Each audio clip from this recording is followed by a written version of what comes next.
The chair recognizes Dr. Bonin to explain the bill.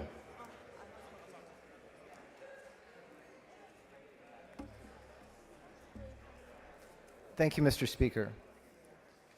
The purpose of Senate Bill 30 is to prevent Texas trial courts from refusing to admit relevant evidence about the value of healthcare services provided to injured individuals, which is a common problem today in many courtrooms.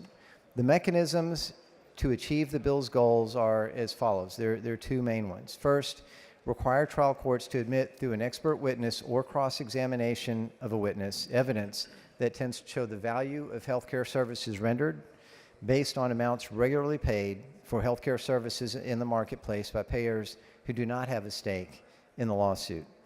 Specifically, the following would be admissible: the Medicare allowable for each service, supply, or device, the maximum allowable reimbursement amounts from Texas workers' compensation schedules for each service, supply, or device, the 50th percentile of allowed amounts by commercial insurers in the same GeoZip as where the service, supply, or device was provided, the specific healthcare provider's billed charges related to the injured person involved in the lawsuit, and if the plaintiff elects the following indices of value by telling the other parties early in the case that they intend to rely on the following information: the specific healthcare provider's average amounts collected for each service provided to the injured person, and or the specific healthcare provider's range of contracted rates with commercial insurers. The second element is to require the plaintiff and healthcare providers to disclose relationships that bear on whether the healthcare services were billed at a legitimate rate, and require trial courts to admit some of the revealed evidence. Specifically, the things that must be revealed are: first, any letter of protection, which is defined to mean a document by which a lawyer or plaintiff promises to pay healthcare expenses in the future from a settlement or judgment. Second, any agreement by a provider to refund or rebate monies paid to the provider in relation, or paid to him in relation to services provided to the plaintiff, that is to say, a kickback agreement. Third, the identity of any healthcare provider who treated the injured person and an authorization to obtain medical records from that provider.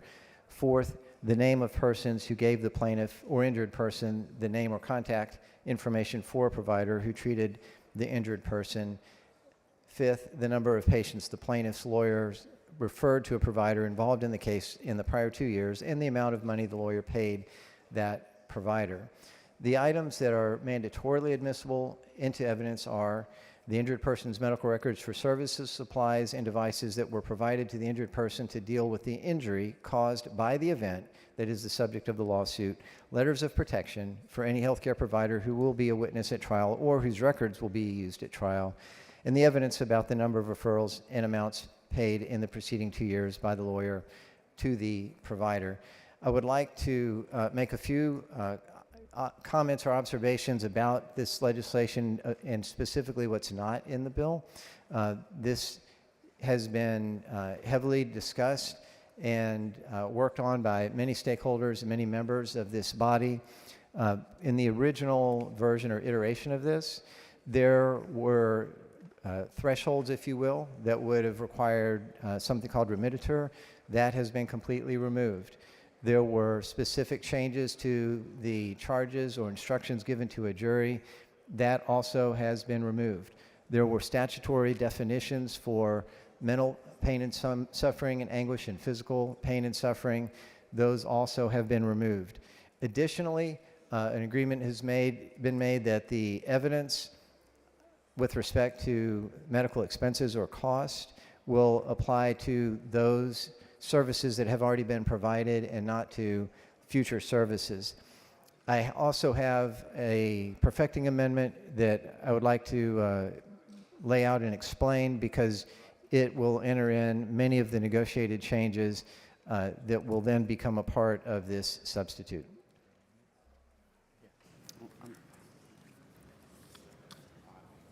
I'll let the gentleman.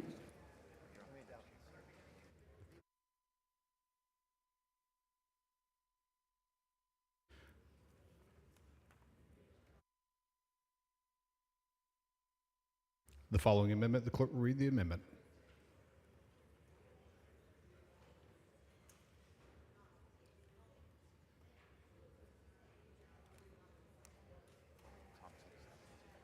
Amendment by Bonin. Dr. Bonin to explain the amendment. Thank you, Mr. Speaker. This amendment has a lot of important information, and so I'm going to take a few minutes to explain the substantive changes that are in this amendment. In this amendment, the committee substitute applied to past and future healthcare costs. The amendment changes this legislation to apply only to past healthcare costs. The committee substitute required provider invoices and statements to include industry-recognized codes for all services, supplies, and devices. There were concerns and questions about the coding of healthcare costs and whether all services a plaintiff might need to recover from an injury would have a code. This amendment limits the coding requirement to only when the healthcare service, supply, or device has a recognized code, such as a current procedural terminology code, healthcare common procedure coding system code, or evaluation and management code. There were questions about how the automatically admissible evidence about the value of the healthcare services provided to a plaintiff would be introduced into evidence. This amendment makes such evidence admissible in only two ways, either via an expert witness or through cross-examination of an adverse party's witness, but only with at least 45 days pretrial notice to the other parties in the case. In the committee substitute, the plaintiff was required to provide information about referrals to a healthcare provider, including if the plaintiff's attorney made the referral. To make sure no attorney-client privileged information is revealed, this requirement was reworked. Now the plaintiff is only required to identify the name and the contact information of the person who referred the individual to a provider, whomever that may be. In the committee substitute, the healthcare provider was required to provide an anonymized list of each patient referred by the plaintiff's attorney in the preceding 2 years, the date and the amount of each payment made to the provider in the preceding 2 years by, through, or at the direction of the attorney, and other aspects of any financial relationship between the provider and the attorney. This amendment changes this requirement and instead requires the provider to simply provide the number of patients referred from the plaintiff's attorney in the previous 2 years and the total amount paid by or on behalf of patients referred from the plaintiff's attorney in the previous 2 years. There were concerns about the language making healthcare records of the injured individual automatically admissible. Those concerns centered on the language being too broad and including unrelated matters. That language is updated to include just information about the injured individual's healthcare records to narrowly tailor the information to just medical records related to records to diagnose, alleviate, cure, treat, or heal the injured individual from the injury caused by the event. In the committee substitute, workers' compensation treatment guidelines and drug formularies were admissible as evidence related to the necessity of healthcare services. The floor amendment strikes this provision.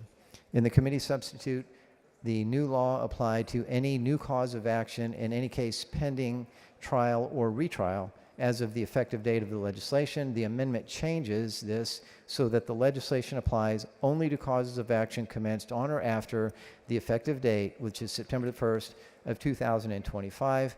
Additional changes are conforming changes or edits for clarity, and I move adoption of the amendment. The following amendment to the amendment. The clerk will read the amendment to the amendment.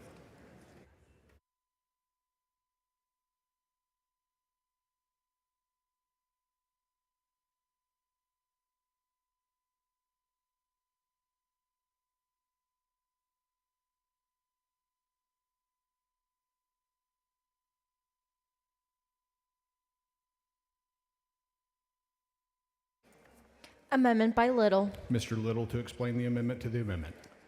Thank you, Mr. Speaker. Members, this is a very narrow amendment to Dr. Bonin's extensive floor amendment, and my understanding is it will be acceptable to him as the author. If I could just take a second to walk you through it. There is a category of information toward the end of this bill. You can find it in Dr. Bonin's amendment on page 3, line 10. And the purpose of Dr. Bonin's floor amendment is to require courts to admit certain medical records that are related to any given injury. The purpose of my amendment to his amendment is to insert language in front of the admission of those medical records that says subject to redaction of matters contained therein for lack of relevance under Rule 402 Texas Rules of Evidence. Now, if I can just take a second to explain this to you, the purpose of my including this language is to ensure that courts do not admit a medical record in its entirety, including information that might not be relevant to the claim or injury at hand. For example, medical records might include statements about the claimant having a DWI or being in a domestic violence situation, or that claimant's residence address that might be in a gated neighborhood. There could be all kinds of information contained in medical records that are not relevant to the matter at hand, and that's why I am seeking to amend his amendment to exclude information that is not relevant to the jury's analysis of that injury and any damages thereto. I believe it's acceptable to the author.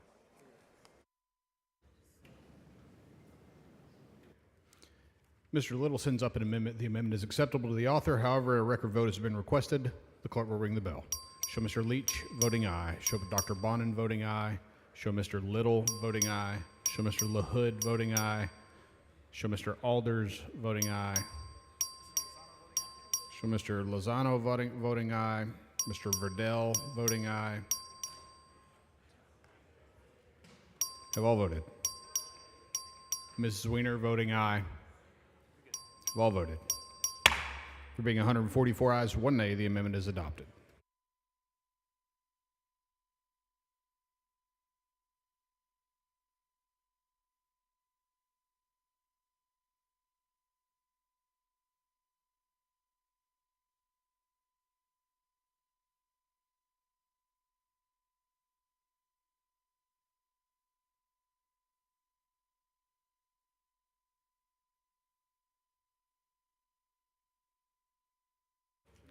The following amendment to the amendment, the clerk will read the amendment to the amendment.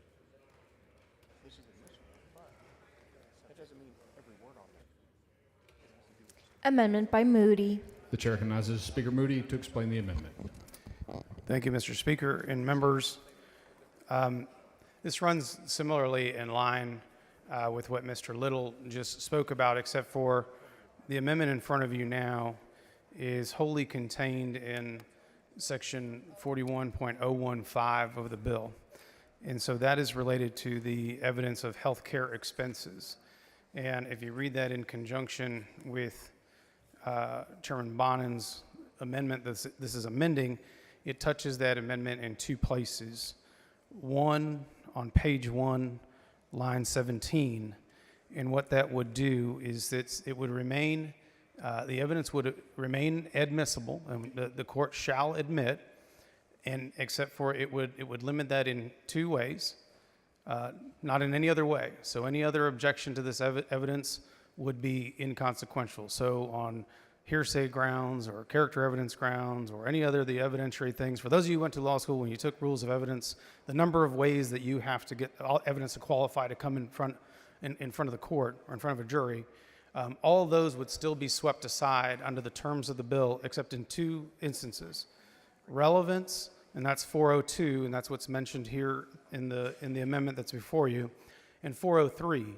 403, is those of you who went through law school know, is a balancing test that would say this evidence is more probative than it is prejudicial.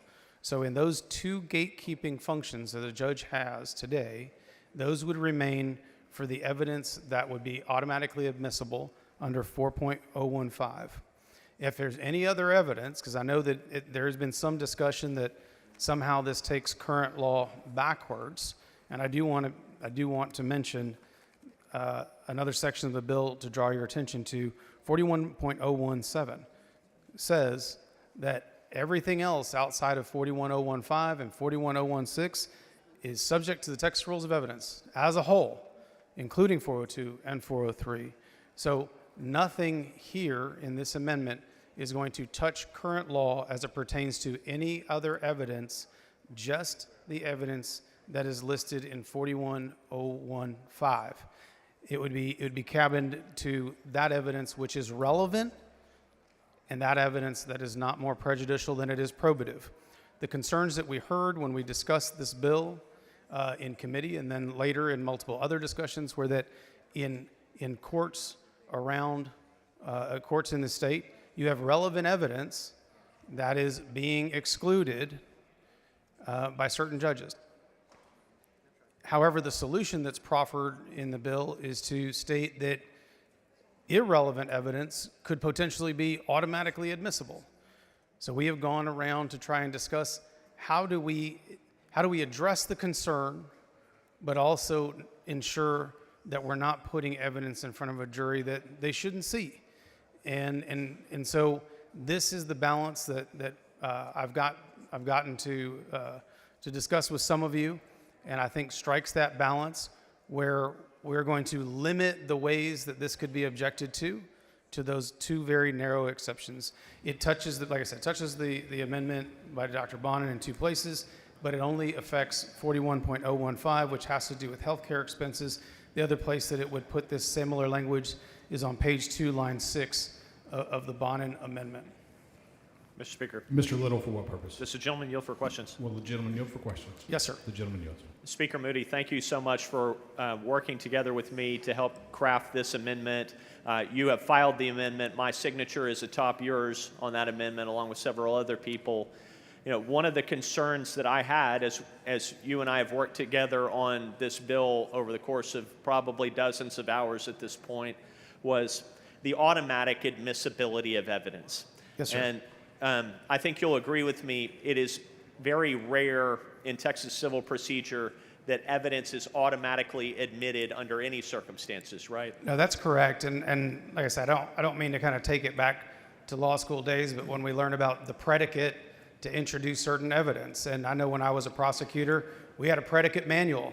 Make sure you ask this, make sure it's proffered through this witness, make sure you do it this way. And that is how, even if you've got relevant evidence, if you don't have the proper predicate and you haven't facilitated it through the proper witness, even relevant evidence can be excluded. And so, like you said, only in very, very rare circumstances do we flip that and say something's automatically admissible. And so this amendment is attempting to narrow that in a very, very precise way without opening it up to a myriad of other objections under the Texas Rule of Evidence. And my understanding is without this amendment going on, certain evidence, including Medicare charges for the same procedure or treatment, workers' comp charges for the same procedure or treatment, the 50th percentile of that provider in that GeoZip, that stuff is going to automatically come in any trial concerning concerning past medical damages unless this amendment comes on. That's correct. Yes, sir. And the remedy, or not remedy, the limitation that we have fashioned is to provide the court a mechanism to decide whether that information is relevant to that particular claim.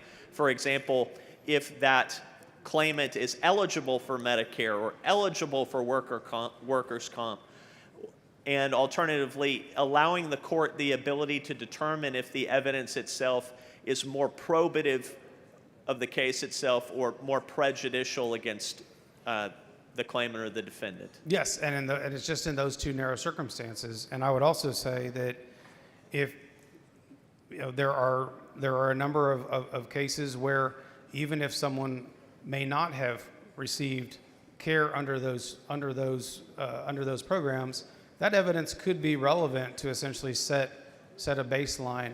But we do want a threshold determination being made.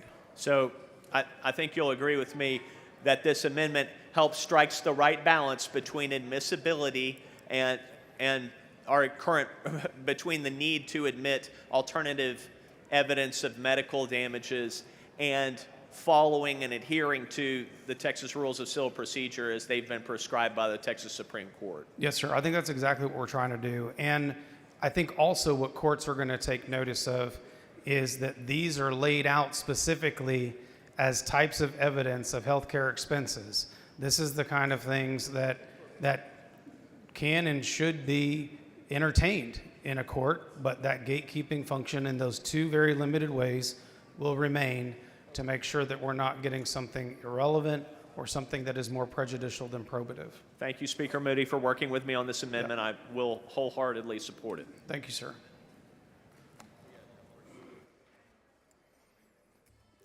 Move adoption. Dr. Bonin in opposition to the amendment. Thank you, Mr. Speaker. Listen, this legislation will make automatically admissible certain objective payment metrics for healthcare services, and that includes bill charges, workers' comp and Medicare rates, the 50th percentile of amounts allowed to participating providers. What this amendment would do is it would change all of that information from automatic admissibility back to current law, which leaves it to the judge's discretion. The problem is that judges are currently excluding relevant evidence going against clear guidance from the Texas Supreme Court. In 2018, in the North Cypress Medical Center case, the Supreme Court said the amounts regularly paid to a hospital by third-party payers was relevant to prove the value of the services provided. In 2021, in K&L Auto Crushers, the Supreme Court again said, the reasonableness of the claimant's medical expenses is as germane in a personal injury case as it is in a suit to challenge the validity of a medical lien. Our relevance holdings in North Cypress thus apply equally here. While certainly not dispositive, the negotiated rates the providers charged to private insurers and public payers for the medical services and devices provided to Walker and the costs the providers incurred to provide those services and devices are at least relevant to whether the chargemaster rates the providers billed to Walker for the same services and devices are reasonable. Put another way, the Supreme Court has clearly already spoken that these types of payments, which are outlined in this legislation from government payers and private payers, are relevant to the value of services provided, which speaks to Rule 402. Courts in Texas are not following those guidelines. That is why we have this legislation in front of us. The point is to make this relevant information admissible in trial so the amount of damages can be determined by a jury. I respectfully oppose the amendment.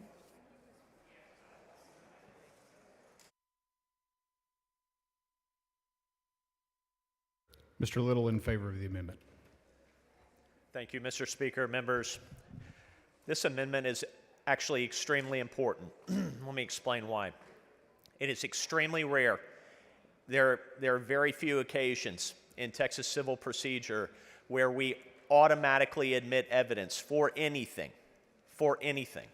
And the reason is we have the judge that we elect in the state, we have elected judges to make the decision as the gatekeeper concerning what evidence is admitted in a personal injury trial. Keep in mind, we as a body here are considering something very narrow, and it has to do with evidence concerning past medical damages. It's a very narrow window, but the thing that I want you to keep in mind is if we begin automatically admitting evidence and turn over the judge's responsibility to determine the relevance and the probative value of that evidence over its prejudicial value or prejudicial problems, we will be opening a big door to a major change in civil procedure. I think we will go back to our districts and our judges will look at us and say, what are you doing? There is nothing like this in civil procedure. It is very important that we have a safety mechanism in there for this evidence so that the judge can say, you know what, maybe because we have an injured child, Medicare reimbursement rates for which the child is not eligible are not relevant to that child's injury. This child is maybe 10 or 14 years old, like my son is back there. 14-year-old child is not eligible for workers' comp as it relates to a medical damage injury. So let's be very careful here in what we're doing. And if this amendment does not come on, this discussion is going to change very rapidly about what it is we're going to do with this bill. It is very, very important that this body understand the significance of what we're doing here. It's important to leave our judges as gatekeepers, because if you were on the P side, the plaintiff side, or the D side, the defendant side, I promise you, you are going to want to make sure that there is a judge there ready to make a decision based upon the law, not because of what one interest or another has to say about any given case. and I ask you to support this amendment and vote in favor of it. Mr. Speaker, Mr. Money, for what purpose? will the gentleman yield for a few Will the questions? gentleman yield for questions? Always. The gentleman yields. The purpose of this amendment, I think, is in alignment with what the bill author said that his amendment was for, which is to make sure that relevant evidence gets into trial, correct? That's my understanding, yes. And under Texas law, which is the same, it goes all the way back to English common law, judges have always determined what's relevant, correct? That's my understanding. And the problem is that every case is different, and relevance is very fact-specific at times, It correct? is. That's why we hire judges to make those decisions. So as I understand, the dynamic with the bill is we are concerned that plaintiffs in personal injury cases have received too much of an advantage and the defendant is not able to get in alternate forms or measures of economic damages as it relates to past medical injuries. And so what we don't want to do is we don't want to overcorrect and say that every piece of evidence on the defendant's side is automatically admissible. For the same reason, we need to be here to provide a balance to the equation. So all the evidence that is in the amendment that we're discussing would get in with your amendment to the amendment as long as the judge determined that it was relevant according to the rules of evidence, which only means that it has a tendency to make a fact more or less probable than it would be without the evidence. Yes, that's right. And if you just stop and think about this amendment in the negative, we would be requiring a court by law to admit irrelevant evidence if this amendment is not incorporated into the bill. That's correct. And so I don't think anybody on this floor, in this chamber, in this state wants irrelevant evidence to be considered in a trial, correct? Doesn't make much sense to me. And I don't think that the bill author was saying that he wants irrelevant evidence admitted in the trial. I think there is a disagreement at times about which evidence is relevant or not relevant, and that we usually ask a judge to make that determination. And in those rare cases where a judge gets it wrong, you have an appeal process, That's correct? right. That's right. That's right.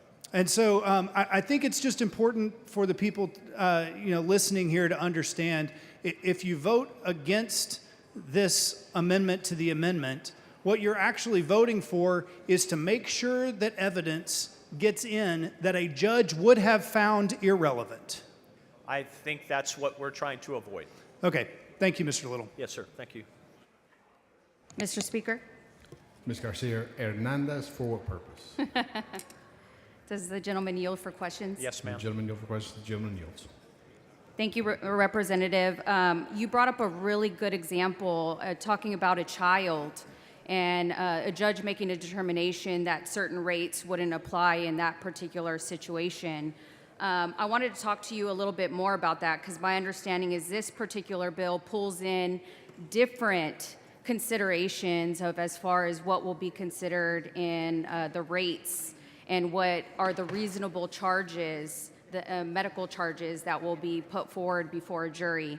As far as your understanding, because I know my understanding is that you practice a little bit in this area as well, is that correct? I really don't. I'm not a personal injury lawyer. I'm not an insurance defense lawyer. I'm a civil litigator. I'm familiar with the rules. Sure. And I feel like I have a good grasp of the bill, but I'm certainly not as experienced as you are. Sure, no problem. I wouldn't mind asking you a few questions just in regards to that, because I know that you had quite a bit of an opportunity and time to hear all of this type of testimony and talk to stakeholders. Are you aware as far as whether all medical providers here in the state of Texas are obligated to accept Medicare or Medicaid? I'm really not, because I'm assuming that they are not. You would be correct. So here in the state of Texas, we do not require every medical provider to accept Medicare or Medicaid. We allow our medical providers to make that determination of whether they want to accept those particular patients or not. As far as the percentage of Texans that are on Medicare, we only have 14 to 15% in the state of Texas. Were you aware of that? No, ma'am, I'm sadly not. I don't know enough about that topic. Now, of those 14 to 15%, only 52% actually have additional insurance coverage on top of that. For a lot of individuals who either have Medicare or Medicaid, or no individuals who have that, very often a lot of individuals have to have additional coverage on top of that because Medicare and Medicaid only cover so much of your medical expenses. Is that something that you're a little familiar with? That makes perfect sense to me. Every person in Texas is in a different set of circumstances.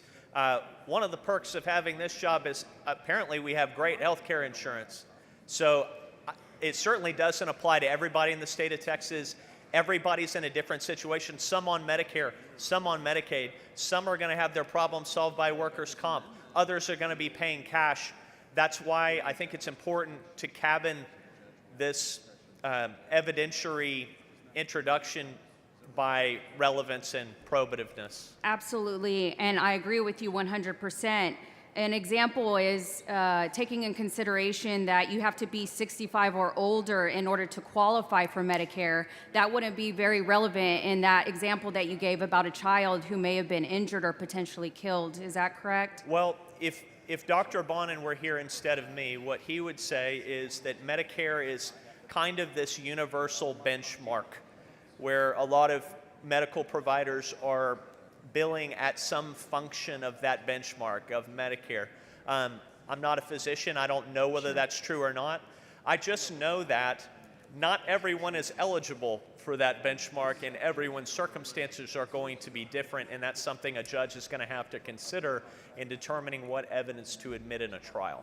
Absolutely, but just so you are aware, we know in fact that the federal government agencies are the ones that dictate what those actual costs for Medicare are, and very often it's 86% less of what an actual cost to the provider himself can be. My understanding is underneath this bill, you are also potentially subjected to putting forward workers' compensation amounts as well. The rates is something that would be subjected to that. Is that correct? Yes, ma'am, and my understanding from Dr. Bonin is that workers' comp reimbursement rates are actually higher than Medicare. It's another benchmark that one could use to present controverting medical damage evidence in a trial. It's not dispositive. It's something for the jury to consider. Absolutely, and just so you're aware, and if you didn't know already, there's only a total of 30%. Gentleman's time has expired. Thank you so much, Representative. I appreciate you bringing this amendment, and I look. Chair recognizes Mr. Moody to close on the amendment to the amendment. Thank you, Mr. Speaker, members. Appreciate the conversation on this. As stated, and we've talked about back and forth here, we understand the problem. There's been a myriad of conversations about how to find the right space to address the problem. I think this amendment gets us to that place in a way that doesn't do violence to the core principle of 41015. And as you notice, we've already adopted an amendment that narrowly addresses this in 41016. That was the little amendment that was adopted previously. Again, adding relevance, and you saw overwhelmingly that we stood up for that provision in the other major operative section of this bill. And so this amendment would sit over the top of these types of evidence that are laid out in the bill, and it would simply say that only in the instances of relevance or something that may be more prejudicial than probative, we're going to maintain that narrow space for the judge to still retain their gatekeeping function in these cases. And I think that strikes the right balance, and contrary to what some folks have said, does not take the law as is backwards. All of that stuff is still subject to Texas Rules of Evidence in full. We're now laying out a category of expenses where we are going to just narrowly create these objections in these particular cases. Will the gentleman yield for questions? Will the gentleman yield for questions? Yes. The gentleman yields. So what this bill, this part of the bill is trying to accomplish is trying to provide evidence of what something costs, the marketplace of what a certain thing costs, a broken bone, for example, right? Sure. So so if you go. But hold on, let me, generally, you understand that's what the bill is trying to do. You agree with me? Don't need you to tell me to understand what the bill does. I've been looking at this for a little while. Okay, so we can have a level conversation here. Can we just keep it like that? I'm with you. I'm just saying, that's what the bill is trying to do here. What Yes, the sir. language says Yes, sir. is it's trying to say, here are some data points to find out what the market is in certain circumstances for, let's say, for example, a broken arm. Well, And how to repair a broken arm. Well, Can we so- start with that basic understanding? well, there's multiple provisions under subsection D in 41015 that list out the types of evidence that would be automatically admissible, right? Correct. So, yes, to your point, yes, that would be included. You're looking at what amounts paid by non-third party payers, and then you're looking at Medicare, you're looking at the 50%, right? Medicare, Yeah. workers' comp, 50th percentile of amounts allowed. So you're looking at data points.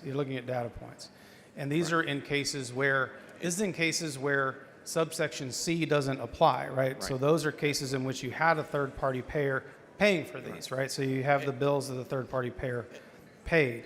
And so you'll agree with me that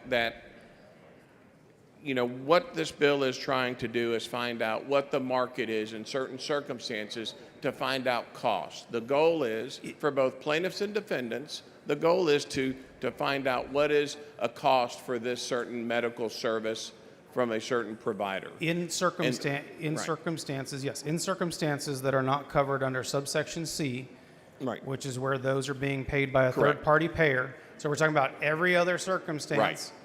Then we're trying to figure out what Correct. evidence should come in so that you have a number of things, right? So the average amounts collected by the provider during a one-year period. And we know that, for example, Their contract rates. in workman's comp, there are providers that provide services to fix the similar, in this example, a broken arm. Sure, yes, sir. For a certain cost. That is market evidence of cost, right? That would be, yes, sir. You'll agree with me that's relevant, right? I think in certain cases it would be, in certain cases it may not be. Okay. Well, can you give me an example where, in a certain locale, where a workman's comp provider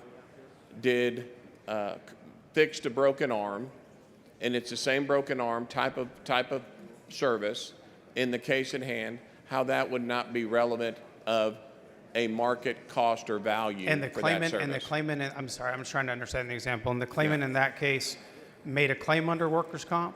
It doesn't matter. It's a service provider providing a service for a fee, meaning that is a market. That is something that can be measured. We see that. Yeah, we I do- see that and- in non-insurance and in insurance providers. We can determine what that cost is. Again, the goal of this bill is to do this. It's to say, let's compensate when there's liability.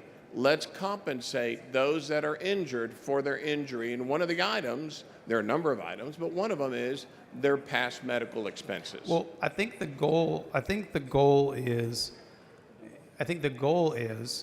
to ensure that we have some tethering points so that the jury can understand whether those costs are accurate or on par. So yeah, I do agree with you there.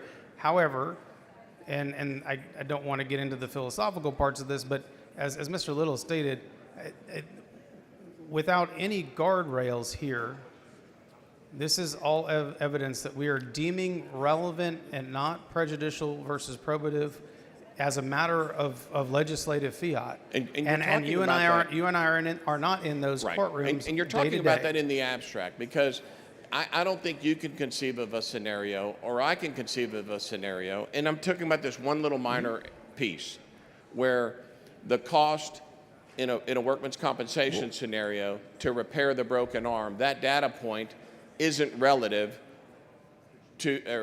to what the cost is in the market. That doesn't mean that's what the damages are going to be. It's just a piece of evidence that's admissible, along with a number of other pieces of evidence. Well, and I think And let me finish. And I'll give you a question. sure.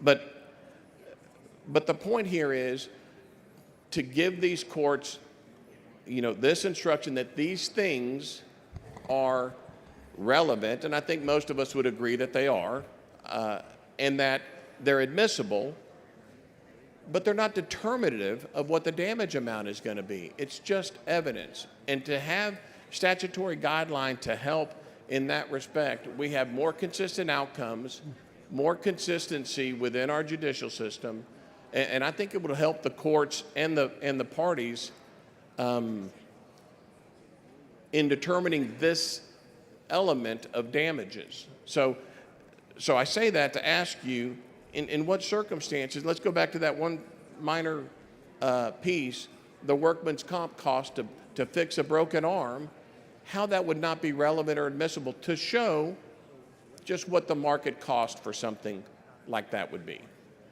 Well, I mean, I don't, look, the point of this bill is to gather up the medical costs in all these various points, and in some cases, my argument would be, like you said, they are relevant to that particular case, and in some cases, they wouldn't be relevant.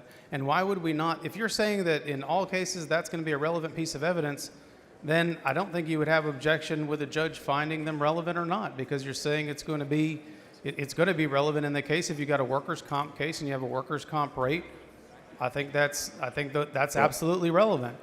But why would we have a legislative action to deem these things relevant when we don't know the fact pattern of every single case that's coming forward, and all of these pieces of evidence are going to be deemed admissible and relevant without any sort of input from the trier, from the judge, which divorces itself from every other way that we do this. I think we see, Mr. Speaker, more eye to eye than you think, because I think Well, I that's look why forward to you voting for this. That's why this is so narrowly tailored and drafted, to make sure that what you're concerned about doesn't happen. No, I do believe my amendment is narrowly tailored because the entirety of the rest of the Texas Rules of Evidence won't apply to this stuff.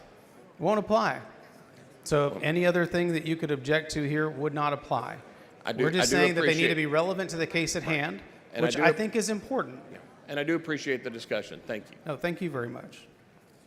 Mr. Speaker, Mr. Vassouf. gentleman, you have for a question. Gentlemen, you have questions. Yes. Gentlemen.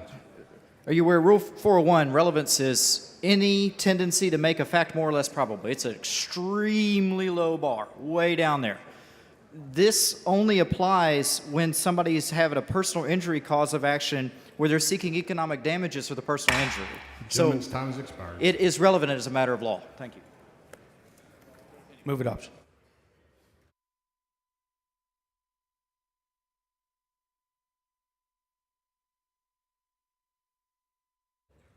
Mr. Moody sends up an amendment to the amendment. The amendment to the amendment is not acceptable to the author. A record vote has been requested. The clerk will ring the bell. Strict enforcement has been requested. Members, I will give you time to vote from your desks.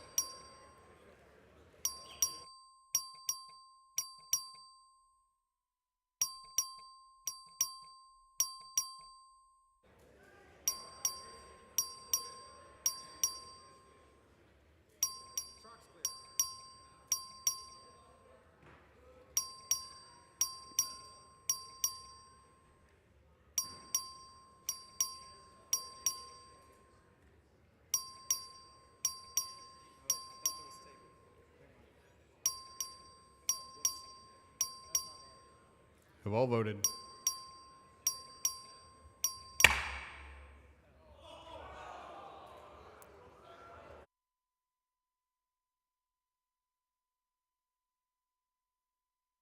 There being 65 ayes and 65 nays, the amendment to the amendment fails. Verification has been requested. Members, please take your seats.